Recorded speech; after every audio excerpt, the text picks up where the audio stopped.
Seconde partie de ce numéro de votre émission Invité Afrique consacrée au mécanisme national de prévention de la torture. Nous en parlons sur ce plateau avec un membre de la CNDH, Ambroise Kodaga. Lorsque vous êtes en visite sur le terrain, qu'est-ce que vous faites précisément? Alors, lorsqu'on est dans un lieu de détention, que ce soit une prison, un commissariat ou une brigade de gendarmerie ou tout autre lieu, comme je l'avais dit tantôt, les équipes font plusieurs travaux. D'abord, on peut consulter les registres. On consulte les registres, pas qu'on peut les consulter. On consulte les registres de détention pour contrôler un certain nombre d'informations. On visite les locaux, les cellules de garde à vue. On regarde l'hygiène, la santé, comment ça se passe.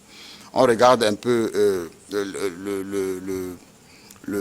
on fait aussi les discussions avec les personnes qui se trouvent dans le lieu de détention, les entretiens. Donc nous menons des entretiens et nous faisons après un débriefing avec le responsable de l'établissement sur un certain nombre d'éléments que nous pensons que cela relève par exemple de son autorité et qu'on pense qu'il peut le faire, qu'il y a des trucs qu'il peut le faire lui-même. Donc voilà un peu, nous visitons les locaux, nous examinons les registres, nous menons des entretiens avec les personnes gardées. Alors, et après la période post-visite, qu'est-ce que vous faites? Alors, à l'issue de chaque visite, là, comme le mécanisme dresse un rapport assorti de recommandations. Ce rapport est adressé aux autorités pour pouvoir améliorer un certain nombre de points que nous avons identifiés comme constituant des manquements. Ça peut être par exemple les locaux qu'il faut peut-être refaire ou la cellule qu'il faut peut-être juste mettre un coup de badigeon, etc. Donc plusieurs éléments qui peuvent permettre à une personne en détention de pouvoir jouir d'un minimum pour pouvoir attendre son sort. Voilà. Alors oui, justement, après ces visites, et les recommandations qui en sont faites, est-ce qu'il y a un suivi que mène la CNDH pour la mise en œuvre de ces recommandations? Voilà, dans les missions de la CNDH, il y a cette mission de suivi de la mise en œuvre des recommandations. Et nous le faisons régulièrement. Ça fait que un certain nombre d'améliorations sont observées. Par exemple, lorsque nous constatons qu'il n'y a pas de l'eau, par exemple, peut-être dû à un truc, mais il est important qu'on réhabilite l'eau dans une prison ou dans une brigade de gendarmerie ou dans un commissariat de police au profit des personnes qui sont gardées. Voilà, et donc on fait aussi le suivi de la mise en œuvre des recommandations régulièrement. Nous allons vers l'autorité, nous avons des réunions régulièrement avec eux pour aborder un certain nombre de points, pouvoir ensemble voir quelle est la possibilité de réaliser telle ou telle recommandation. Des fois, il faut reconnaître par exemple que des fois nous pouvons faire une recommandation, peut-être ne connaissant pas tous les contours, on va peut-être nous expliquer pour nous dire voilà, pour telle recommandation, on peut faire ci, on peut faire ça. Et ensemble, on sait qu'est-ce qu'il faut faire pour pouvoir améliorer la mise en œuvre de toutes les recommandations que nous faisons. Alors, la lutte contre la torture, ce n'est pas seulement une prérogative dévolue à la CNDH. Il y a bien d'autres institutions ou organismes qui s'en occupent. Quels sont vos rapports avec les autres organismes de prévention de la torture au Togo? Alors, il faut dire que parler d'autres organismes de prévention de la torture au Togo, au plan national, c'est le mécanisme qui le fait prioritairement. Mais nous avons des organisations de la société civile. Nous avons des organisations de la société civile qui contribuent, qui travaillent sur plusieurs thématiques, qui sont des partenaires clés dans ce travail de prévention. Et nous avons de très bons rapports avec eux. Ils nous sollicitent régulièrement pour mettre ensemble en œuvre un certain nombre d'actions que nous accompagnons. Nous pouvons mener aussi un certain nombre d'actions avec eux. Par exemple, nous menons actuellement d'être avec d'autres organisations sur également un projet sur la prévention de la torture au Togo. Ambroise Kodaga, vous avez parlé des actions menées par l'antenne dans le cadre de la prévention et du mécanisme national de prévention de la torture. Alors, en cas de violation, là nous sommes dans le cadre des prérogatives de la CNDH. en cas de violation des droits de l'homme ou torture avérée, alors que fait la CNDH? Alors, je vais préciser quelque chose. La CNDH reçoit des allégations de violation des droits de l'homme. Alors, dès que nous recevons ces allégations, nous faisons une investigation sur le terrain. Nous rencontrons un certain nombre d'acteurs impliqués dans l'allégation de torture afin d'établir s'il y a ou non violation des droits de l'homme premièrement. Je vais parler alors de la question des droits de l'homme. Alors, lorsque nous constatons que la violation est avérée, surtout sur la violation des droits de l'homme, nous adressons des recommandations. Alors, pour revenir au cas spécifique De la torture, la loi dit que lorsque nous avons des indices sérieux pouvant faire croire qu'il y a des actes de torture, nous devons dresser un rapport et adresser ce rapport-là au procureur de la République pour disposition à prendre. Ça veut dire que jusqu'à cette étape, l'allégation de torture n'est pas encore établie totalement. C'est parce que la commission a des pistes, des indices qui peuvent être vrais, qui peuvent être avérés, qui peuvent être prouvés après ou non. Donc, dès que nous avons un certain nombre de ces éléments-là qui font croire, nous pouvons alors saisir le procureur de la République pour pouvoir établir finalement, lui-même il va refaire ses enquêtes et pouvoir établir ou non après devant une autorité judiciaire à travers une décision de justice pour établir effectivement s'il y a eu acte de torture ou non. Donc, à ce stade, par rapport au niveau de la torture, la commission, par principe, ne peut pas qualifier de automatiquement. Si elle a des indices sérieux pour pouvoir croire qu'il y a des actes de torture ou bien un acte, elle le défère au procureur de la République. Alors, ces indices sérieux, de quoi peut-il s'agir? Vous savez, il y a plusieurs indices. On peut avoir plusieurs indices. Si, par exemple, à l'issue des visites, vous constatez qu'un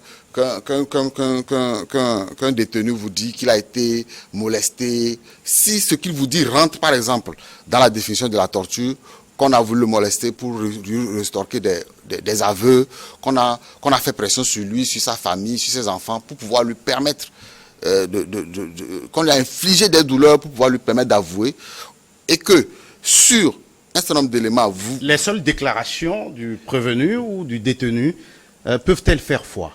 Les seules déclarations du détenu ne font pas foi. Elles ne sont pas suffisantes, ces seules déclarations. C'est pourquoi je dis qu'il y a d'autres éléments que nous devons observer avec nous-mêmes.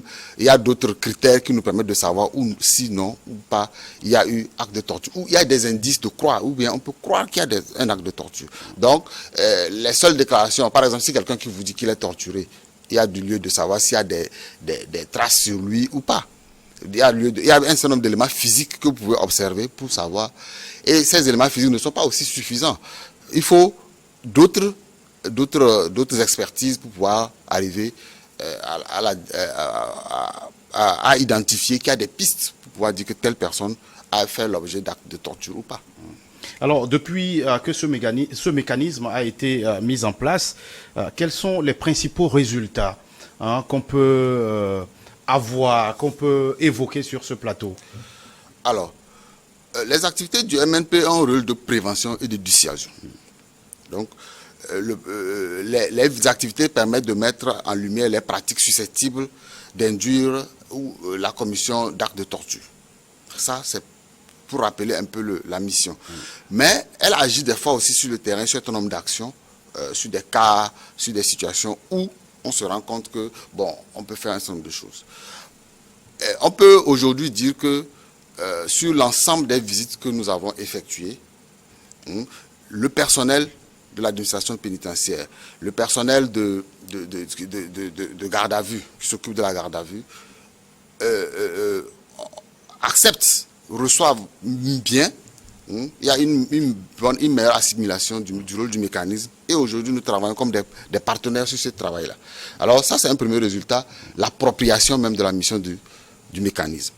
En termes d'autres éléments, nous pouvons dire, par exemple, que sur des actions concrètes, par exemple, la commission avait plaidé vraiment auprès des autorités pour qu'on lève l'interdiction des visites dans les lieux de détention. Aujourd'hui, et nous sommes heureux de penser... Notamment pendant la période de la lutte contre Covid. Exactement. Aujourd'hui, nous sommes heureux de constater que cette mesure est levée sous condition parce que nous savons que nous sommes dans une période de crise sanitaire.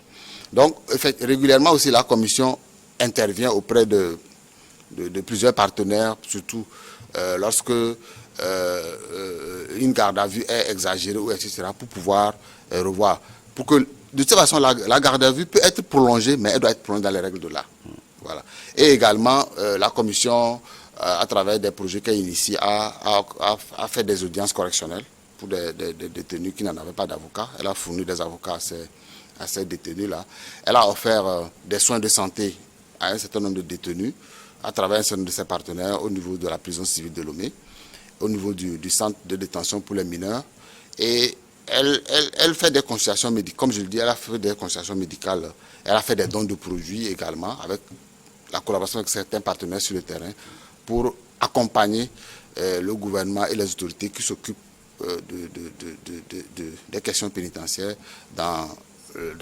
pour améliorer les conditions. Elle fait ce qu'elle peut aussi également pour pouvoir accompagner, conseiller et tout ça. Alors, depuis que vous vous êtes vu assigner au niveau de la CNDH cette mission de mécanisme national de prévention de la torture, est-ce que vous êtes en mesure d'affirmer sur ce plateau que tous les lieux de détention ou de privatifs de liberté ont été visités? Je ne peux pas affirmer que nous avons visité tous les lieux de privation de liberté sur tout le territoire. Comme je disais tantôt, les commissariats de police, les postes de police, on en a sur tout l'étendue du territoire. Et pour y arriver, pour aller sur tous les lieux, il va falloir vraiment, on les fait progressivement. Mais principalement, les postes de police dans les régions, dans les chefs-lieux, etc., et certains environs de chefs-lieux ont déjà fait l'objet de plusieurs visites. Les prisons ont connu déjà plus de deux visites déjà. Nous avons déjà fait plus de 2 visites. Et régulièrement dans les environs, nous faisons des visites. C'est pour cela que les antennes régionales que la commission a installées sur toute l'étendue du territoire constituent un bon relais pour pouvoir continuer par faire le travail là, du mécanisme et documenter le travail du mécanisme pour pouvoir améliorer son travail. Donc nous faisons l'effort de couvrir l'ensemble du territoire et l'ensemble des postes de police, de gendarmerie. Pour les prisons, c'est qu'elles sont dans les chefs-lieux, donc on les visite régulièrement, mais les postes de police un peu éloignés. Dans le plan de visite, tout récemment, nous avons visité les postes de police aux frontières. Vous voyez, donc nous sommes allés au niveau des frontières pour voir concrètement qu'est-ce qui se passe aussi à ce niveau-là.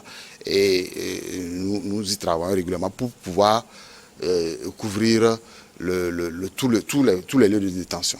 Alors, vous parlez des antennes de relais. Elles sont combien sur l'ensemble du territoire? La commission a 5 antennes régionales. Une antenne à Dapan, une antenne à Kara, une antenne à Sokodé, une antenne dans les plateaux est à Takwame, une antenne dans les plateaux ouest à Kpalimé. Voilà. Alors, est-ce que dans le cadre de ce mécanisme, il vous arrive de mener des sensibilisations à l'endroit de tous les acteurs impliqués? Et comment vous le faites? Est-ce que vous formez? En termes de sensibilisation, c'est important parce qu'il faut que les gens comprennent et connaissent le mécanisme. Et ça, nous le faisons régulièrement. Et votre plateau ici est une opportunité pour nous de faire connaître le mécanisme, son travail. Nous faisons aussi des formations à l'endroit du personnel de l'administration pénitentiaire, des forces de sécurité et de défense, pour s'approprier le rôle du mécanisme. Vous savez, c'est une institution nationale avec un rôle pratiquement nouveau. Donc, il y a lieu de faire en sorte que les uns et les autres s'approprient le mécanisme pour qu'ils comprennent le travail du mécanisme. Comme nous le disons, c'est un travail de prévention. Effectivement, elle ne va pas pour dire qu'il y a torture, mais elle va pour observer un certain nombre d'éléments qui peuvent favoriser les actes de torture et les améliorer. Voilà ce que nous faisons. Nous formons, nous menons des activités avec nos collègues, nos amis de la société civile, ensemble pour pouvoir avoir une meilleure audience et connaître le rôle du mécanisme national de prévention de la torture. Alors précisément, est-ce que le mécanisme a une durée? Non, le mécanisme n'a pas de durée. Le mécanisme n'a pas de durée. Le mécanisme est mis en place. Nous pensons qu'il est mis en place pour toujours, pour faire régulièrement des visites. Même dans les États où les gens pensent que c'est des modèles. Ce mécanisme existe. Vous allez en France, il y a une personne qui s'occupe de ce travail-là. Vous allez au Canada, il y a quelqu'un qui le fait. Vous allez en Afrique, dans certains pays d'Afrique, il y a déjà progressivement des pays qui installent leur mécanisme. Le Togo est l'un des pays qui a installé son mécanisme et régulièrement aujourd'hui, nous pouvons nous réjouir de dire que certains pays qui veulent installer leur mécanisme demandent à venir chez nous pour s'inspirer de notre expérience. Voilà. Tout récemment, nous avons le Niger qui était là parce qu'il veut mettre en place son mécanisme pour voir comment est-ce que nous nous sommes organisés pour l'opérationnalisation de cette nouvelle mission-là. Et quels sont aujourd'hui les défis auxquels le mécanisme est confronté? Alors, effectivement, les défis, ça n'en manque pas. C'est un nouvel instrument, effectivement, et il a besoin de moyens. L'État donne des moyens, mais nous faisons toujours le plaidoyer pour que ces moyens-là soient revalorisés pour pouvoir permettre au mécanisme de faire son travail. Aujourd'hui, comme vous l'avez dit, c'est un travail de terrain. Donc il faut de la logistique, beaucoup plus de logistique pour pouvoir se déplacer dans tous les lieux de privation de liberté. Notre pays est à 600 km. S'il faut faire des visites régulièrement sur les 600 km, sur tous les postes de police, vous imaginez qu'il y a besoin de renforcer les moyens du mécanisme. Il faut aussi poursuivre au niveau du mécanisme lui-même, poursuivre la mise en œuvre des recommandations, formuler le plaidoyer auprès des autorités pour pouvoir assurer la mise en œuvre des recommandations du mécanisme concernant les lieux de privation de liberté. Merci à vous, Ambroise Kodaga, d'être passé sur ce plateau. Vous êtes membre de la CNDH, la Commission nationale des droits de l'homme. Merci à vous qui êtes restés en notre compagnie. À très vite pour un autre numéro de votre émission Invité Afrique.